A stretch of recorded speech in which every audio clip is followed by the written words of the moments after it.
All right, welcome back from part one. We have Joshua here with us, speaking about his experience building and exiting Ergotunes and Everdesk.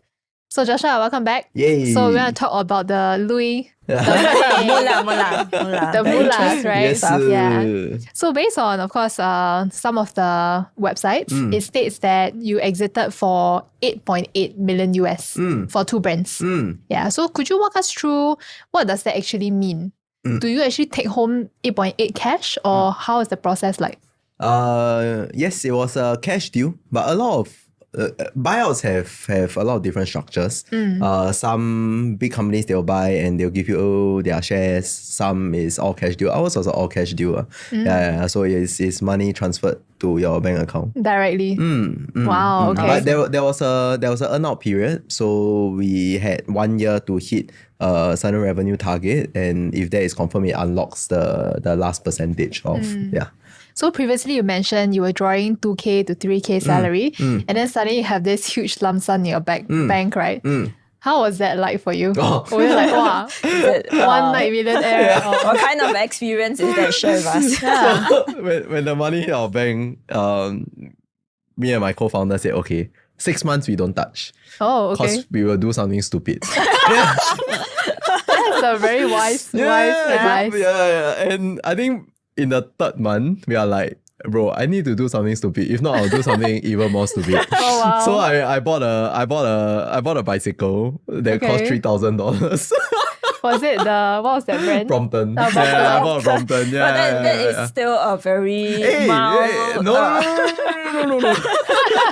That is my 1 month salary previously. It's 100%. It's a lot. Yeah. So it was huge to us lah. Yeah. So walk me through what was your thoughts behind it. Like, how do you think about after you're more calm and it has been many years, right? How do you think about spending that money or reinvesting?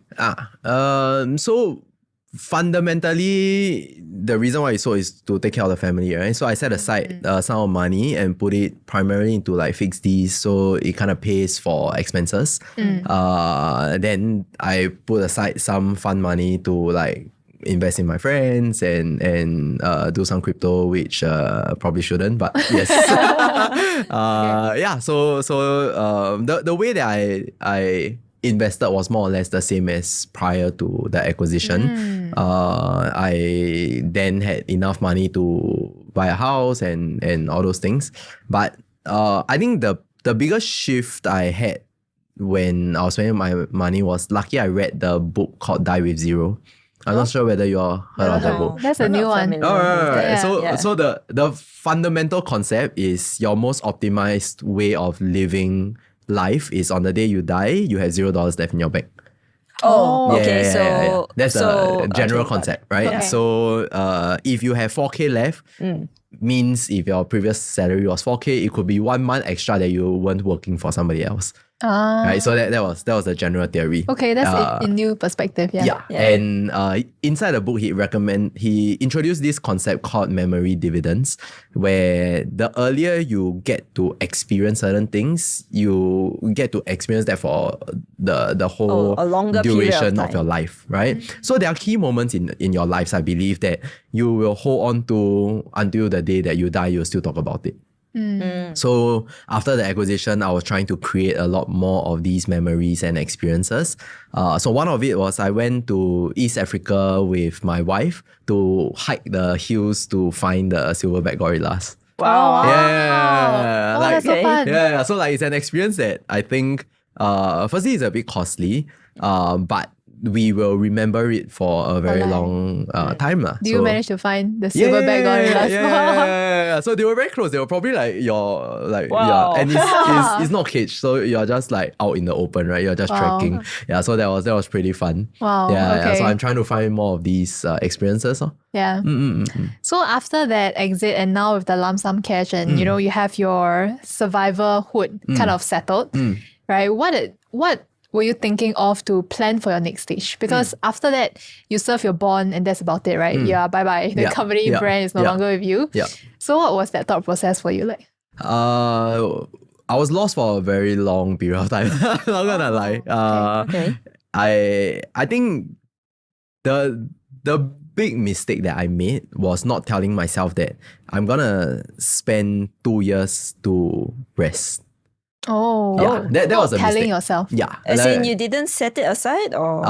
No, it's more of I was trying to, I should build something and I have built for 6 years, I should rest. So I was more half-half. And in the end, I didn't get very intentional rest / I didn't build anything. Right? It was I was just nowhere here nor there. And I think that is one of the bigger mistakes after the acquisition to not have intentionality. Because I was honestly lost. Like when you're younger and chasing for money, it's a lot easier.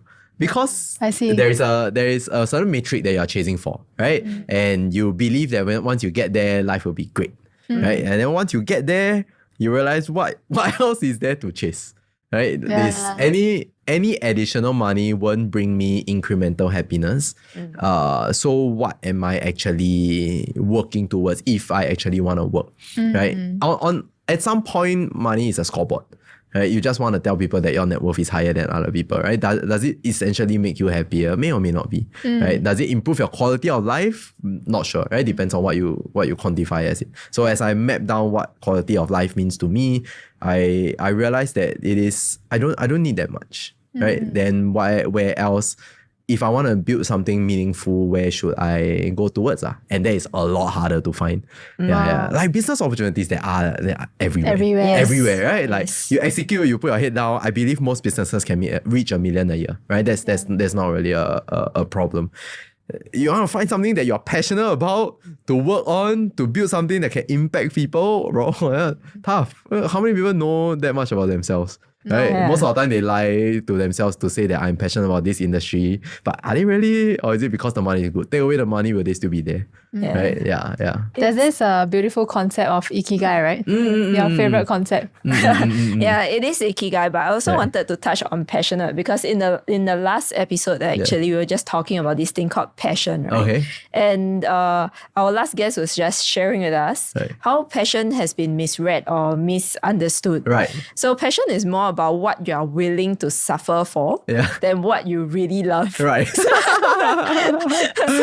that I think is something where it goes one big round, right? Because you have already, in a sense, quote unquote, suffered for the first part of it, and you have gone through that process. You already built something up, and you have made the money from it.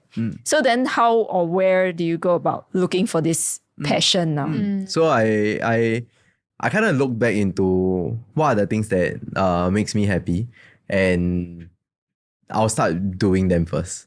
I'll figure it out later, right? So I've always told people that my retirement job is to go back to my university to be a lecturer. Educator. I want to teach, right? I think I am not a very smart person, but if I understand something, I can explain to people in very simple ways, right? So that I think that is my skill set. But if you tell me the concept now, like my co-founder is incredibly smart.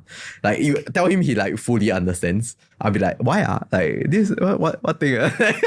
So but I think that is my skill, and I like to teach people. I like to, even with my team back then, I would spend a lot more time teaching them to help them understand where we are trying to get, right?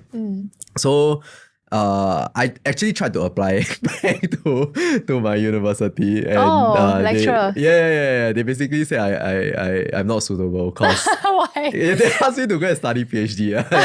I'm like, okay, I don't have a big enough exit to have an honorary degree. Okay. So. And I don't want to go back and study. So then I was very sad. I talked to my co-founder. But that's so strange, though. You have such a good industrial reputation and story to tell. Yeah, but is it a business, right? Yeah. They are governed by very different things. Like all their syllabus needs to be vetted by MOE. You cannot just teach what you want.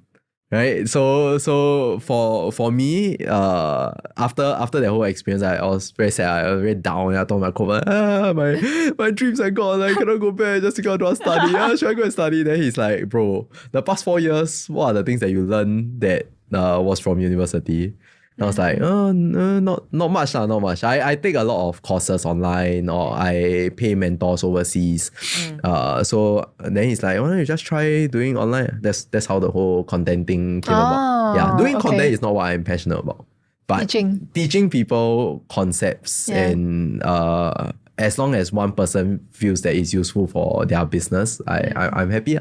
Yeah. Although sometimes you see the numbers, you'll be sian, but it is what it is. I understand.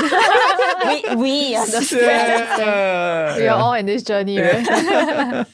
So tell me a bit about that identity shift for you. Because I guess for a majority part of your life, you're always known as an entrepreneur, right? And maybe hustling and, hitting the revenue goal and so on and so forth. Right. So after you finally made that revenue goal, how do you see yourself? Like, who is Joshua? Right.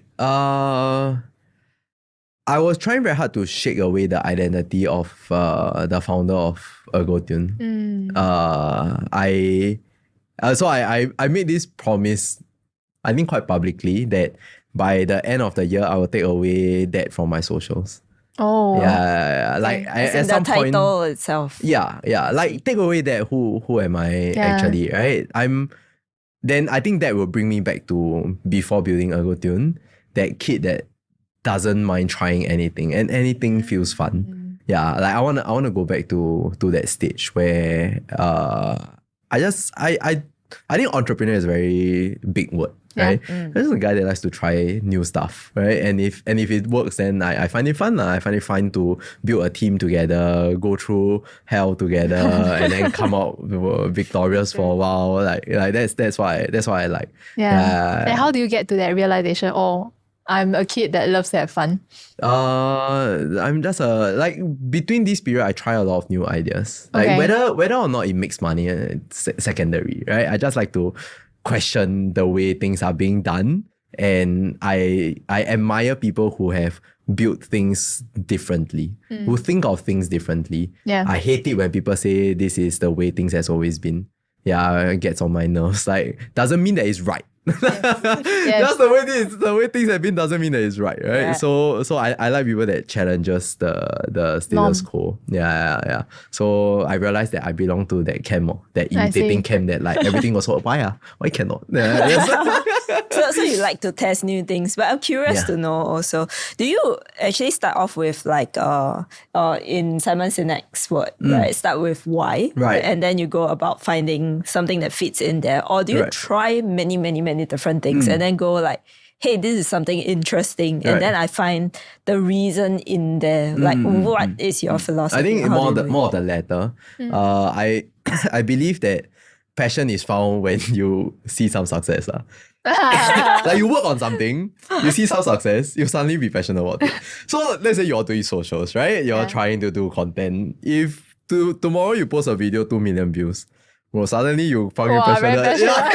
You're passionate about content already, right? Like it's just the way it is. Like if you start to work on things and you get good, you explore how you can do things better, you'll suddenly be passionate about it, right? But I think fundamentally I'm passionate about building businesses. I don't know which business, but I'm just passionate about building businesses. I like to solve the problems that small startups face. I like to enter as the new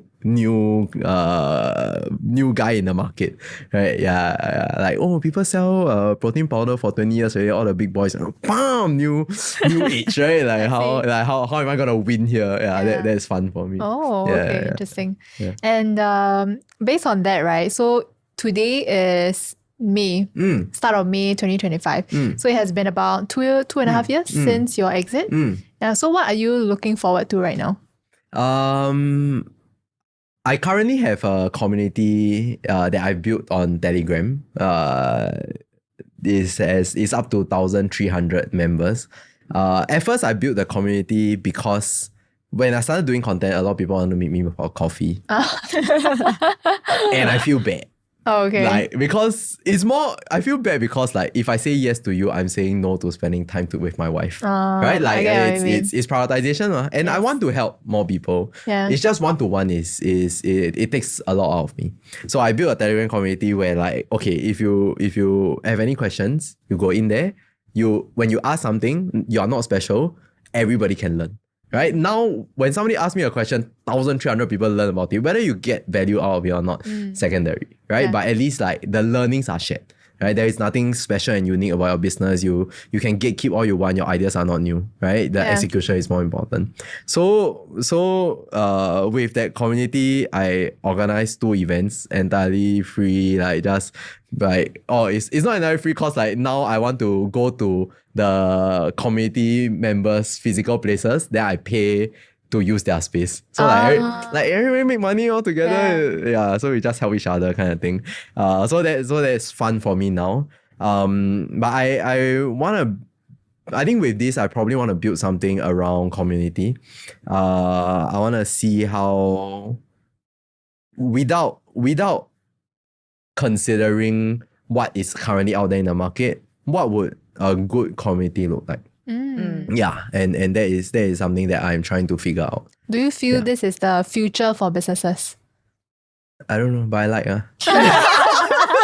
Oh, best response. I don't know what I like. I don't know what I like. Like I see community is not new. Like just recently people like keep throwing the word out like as though it's like a brand new thing. It's just recently it's hype lah. But like people have been together in groups for a very long period of time, right? Yeah. So it's more, if I get to choose to be in a community, what is the type of thing that I would want to be in? That is what I want to build.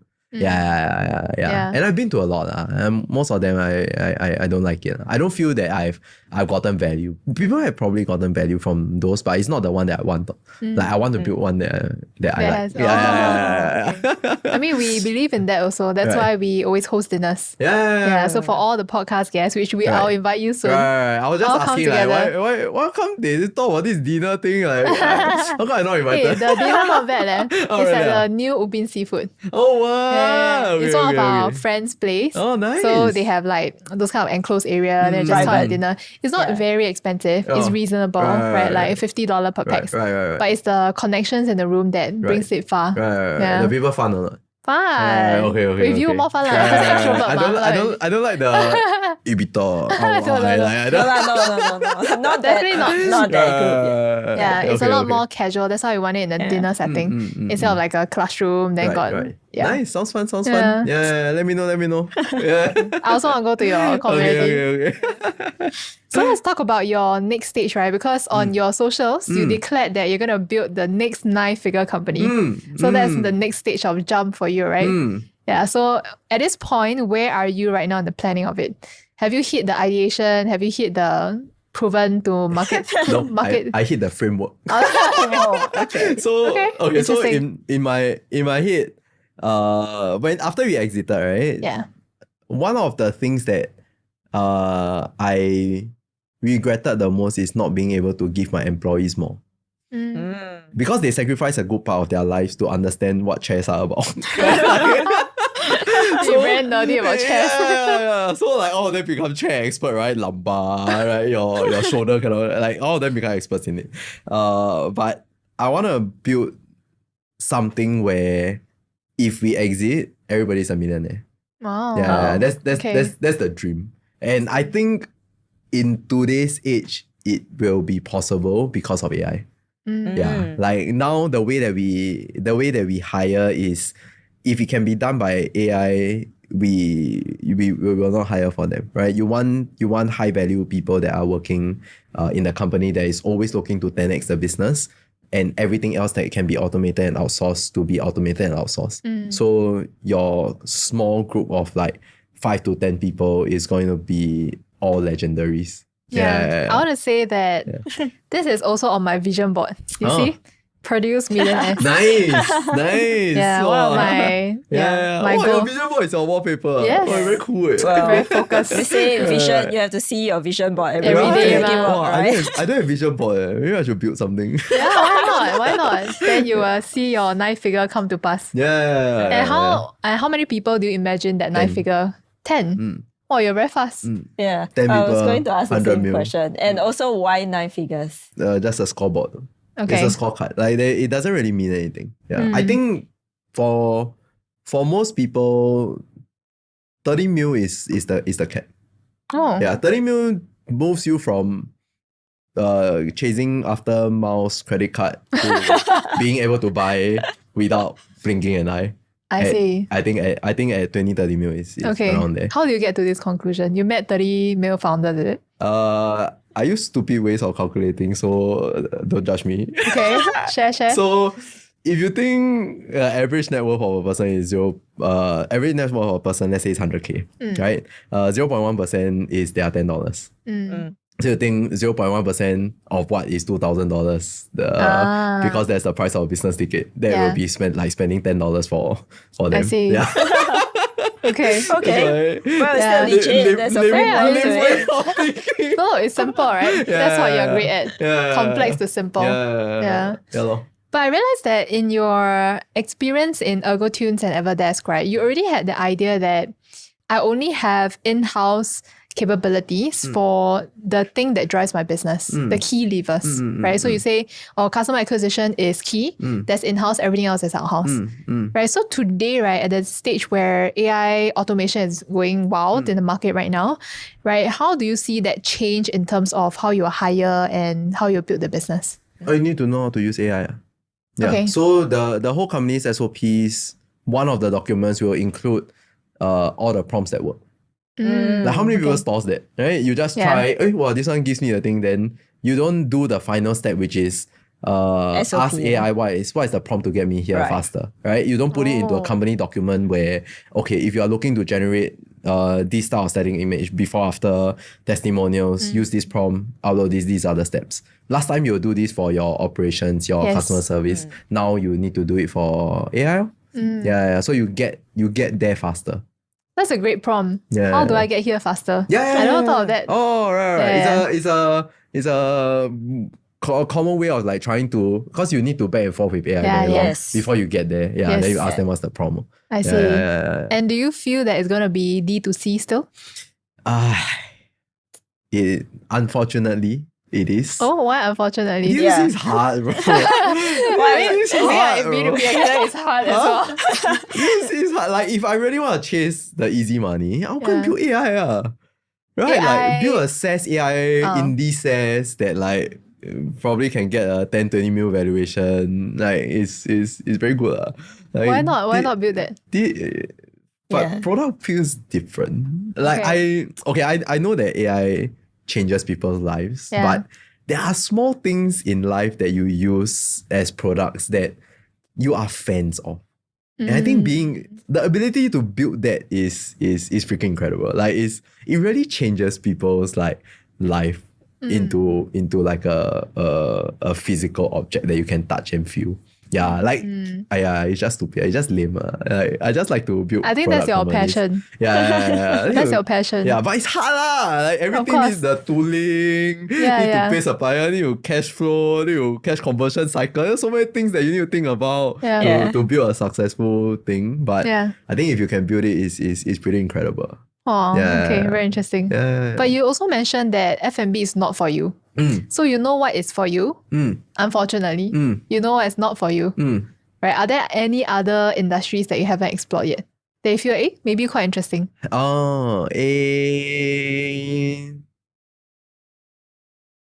Quite interesting. You mean industry or like channels? Like D2C is a channel. Like B2B is a channel. I don't know. Can be both. Right. I have never thought of doing a B2B business before. Oh, okay. Yeah. Cause never crossed your mind. Oh, is it just I'm bad at it. Which part are you bad at? How you know Customer you're bad? acquisition. Okay. It feels very manual and need to convince you. I know he's an automation guy. He's an SOP guy. I like the one static ad convert 10 customers. Those kind of things. Don't tell me to talk to 10 founders. I need one. Then I spoke to a few B2B like software house. Like they build like great businesses. Yeah. I see them like their soul leave their body on there. Like, it's Do you see that our soul is leaving our body now? No, not yet. You still got time. They're 10 years in. Okay. So like I think B2B is something that I haven't considered. Yeah. Just cause I think the way people spend B2B money is a bit different. Oh, okay. I feel that consumers' money is very difficult to earn. Like you need to gain their trust. You need to build something that they really love. Or at least they believe that it'll be useful in their lives. I think that is like slightly more meaningful. Doesn't increase the valuation no matter how nice I talk about it. But a valuation of product company is just like that. You won't get 10x on your revenue one. Okay. Like, And what's the reasonable 3 to 5 multiplier? is EBITDA. Okay. Yeah, typically. Yeah.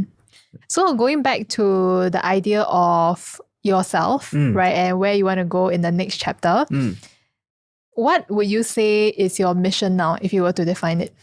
Ooh.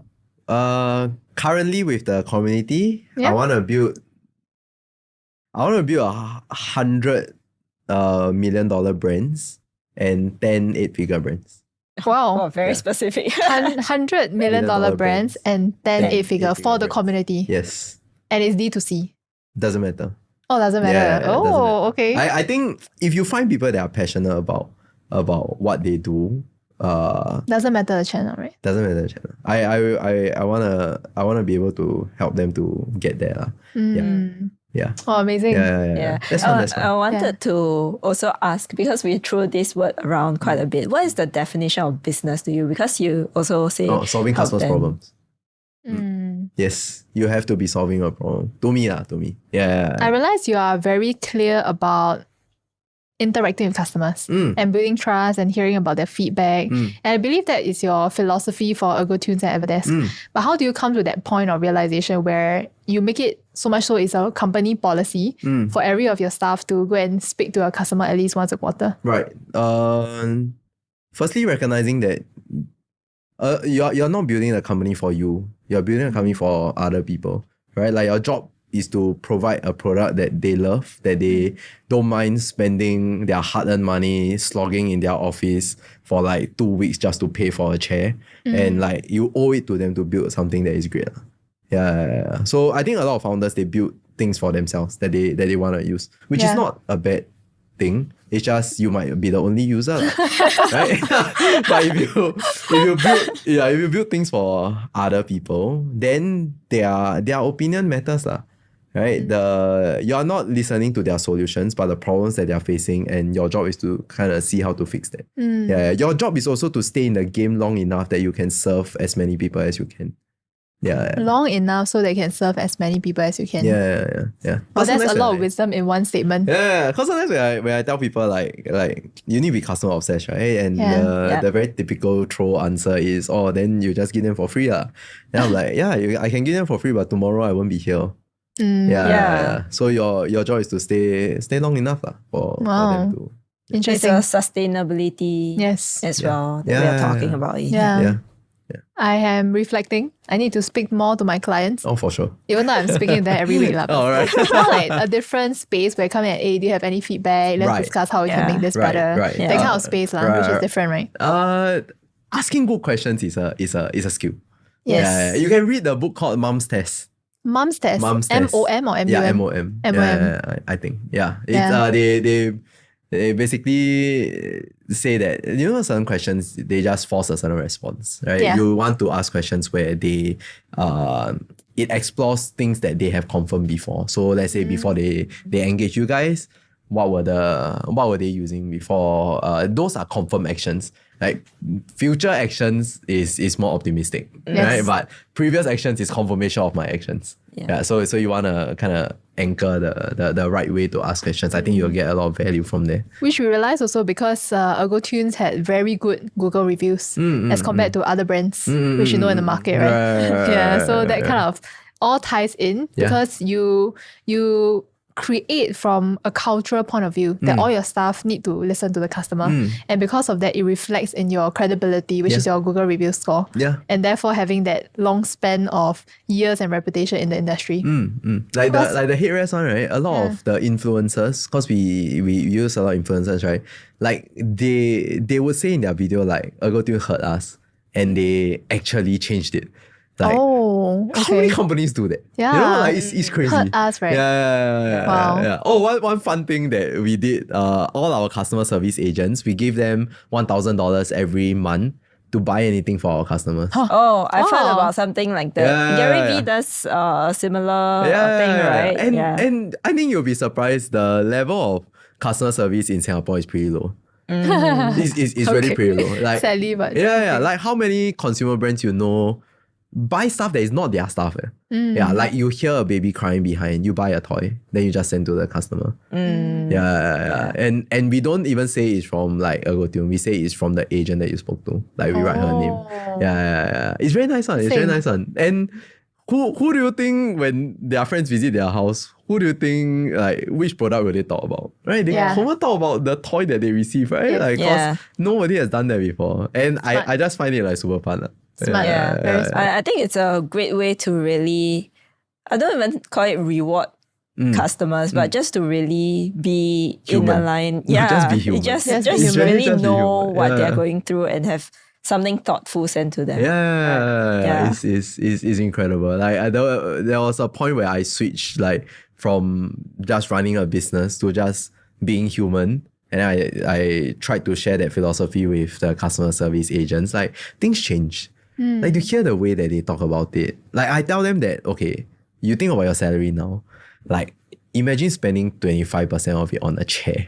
Would you feel the anger that your customers feel? They're like, yeah, of course. They're like, exactly. Like that's what they're feeling. So be understanding to what they're feeling. Don't think about the margins and the problems you need to go through. It's your job because they are like providing for us. They are the reasons why we exist. Yeah. Oh, that's beautiful. Yeah. So to summarize, right, what would say are 3 success philosophies that you have brought throughout your life and seen these successes in the different companies? In business, customer obsession.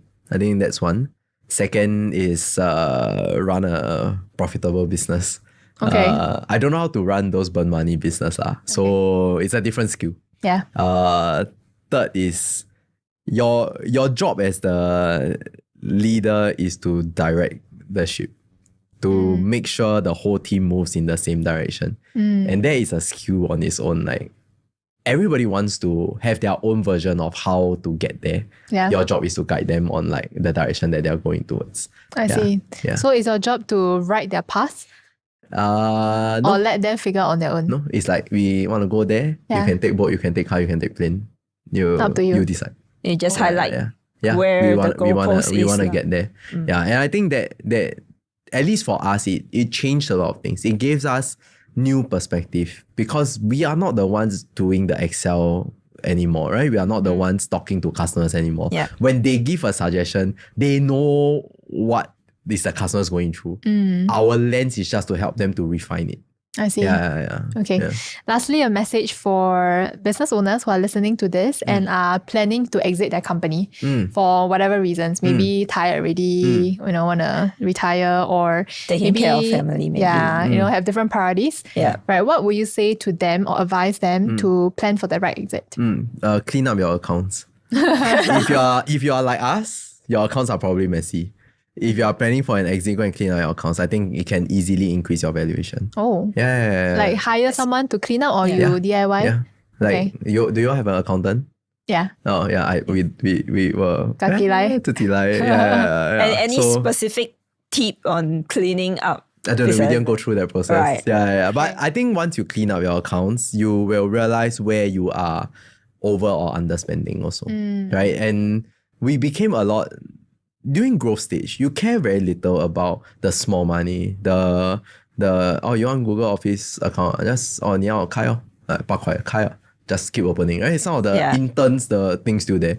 Go and clean up the accounts, right? Delete away all these useless ones. Negotiate with all your SaaS companies. What is the best rate moving forward? A lot of times you never do like bulk subscription discount. Like take this chance to go and ask. So then your accounts become tight, right? Then that can probably bring up your valuation by a couple of bucks. Oh, that's a good one. Yeah. We always like to, it's a culture in our Man on Mission show for the guest to ask the next guest a question. Ooh. Yeah. So you have one golden ticket. Ooh. What is the question you would like ask? If money is not a concern, what's the business that you will build? Oh, okay. But business is about making profits, right? Ah, was that? we're happy, bro. Oh, okay. We're built for happy, bro. Okay. As long as the exchange of value. Yeah. Okay. Note taken. Yeah. We'll ask the next guest. I'll send to you. Okay, that's all for this episode of Man on a Mission show. If you'd like to hear more from Joshua, you will put his social media links below and you can join his community. Nice. Do you have a name for your community? The Daily Jam. Daily Jam. Daily Jam. I Oh, read wait. Daily Jam with Joshua. Yeah. What's with you and Jam? I don't know. My wife basically said I should dance at the end of every video. So it's like jamming with Joshua, you know? Oh, But okay. then, yeah, You so I want to did. dance? Camera is there. You want to dance? I know.